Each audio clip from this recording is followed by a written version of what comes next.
Before we really dig into our main discussion, Julia, let's clarify the two big words in today's topic, talent and consistency. When people hear talent, they often think of someone who just gets it instantly, right? How would you describe these terms for our listeners? Absolutely, Jason.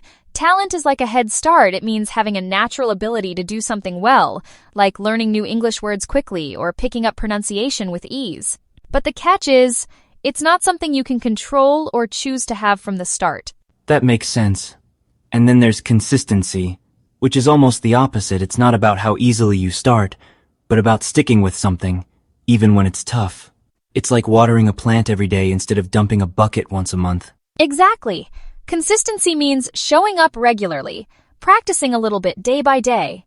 Anyone can be consistent. It's a choice, not a gift. And when it comes to learning English, that daily effort is often more important than natural talent. So, to sum up, talent might help you at the beginning, but consistency is what helps you keep moving forward, especially when things get challenging.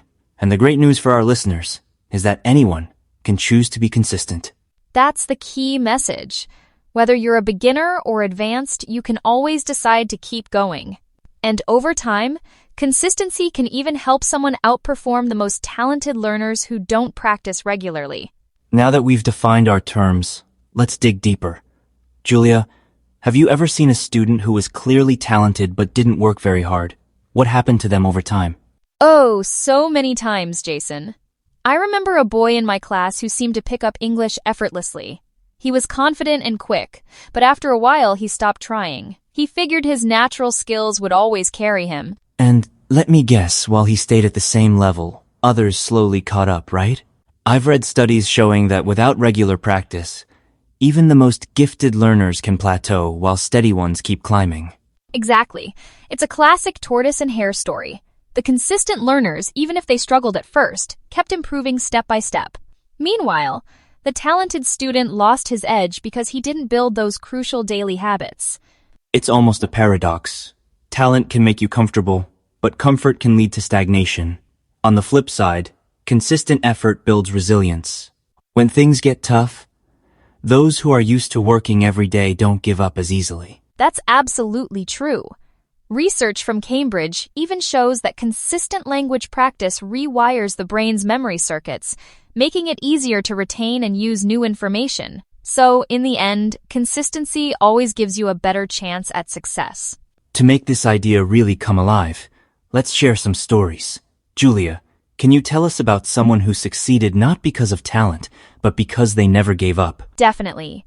My student, Amina, started with very little English and was painfully shy in class. She struggled with grammar and pronunciation, but she made a promise to herself every day, no matter what, she'd practice English for at least 15 minutes. That's amazing dedication, and I bet it paid off. Did you see her confidence grow? Absolutely. After just 6 months, she was answering questions in class. After a year, she was writing emails and having real conversations. Now she works at an international company, all because she didn't quit. Stories like Amina's remind me of global figures too. For example, Jack Ma, founder of Alibaba, failed countless exams and was rejected from jobs, but he practiced his English every morning with tourists. That daily routine changed his life. Exactly. And it's not just business leaders. Athletes like Cristiano Ronaldo are famous for their work ethic. He wasn't always the most naturally gifted, but his relentless training made him a superstar. Consistency builds champions in every field. We've seen how powerful consistency is, but a lot of learners start strong and then stop. Julia, why do you think so many people lose momentum after just a few weeks? That's a great question. I think it's because people expect instant results. They download apps, buy books, and put in a burst of energy. But when progress is slow, they feel discouraged and give up too soon. It's true. Learning a language is a marathon, not a sprint. If you expect to see huge results overnight, you're setting yourself up for disappointment. It's like going to the gym once and expecting to be fit for life. Exactly.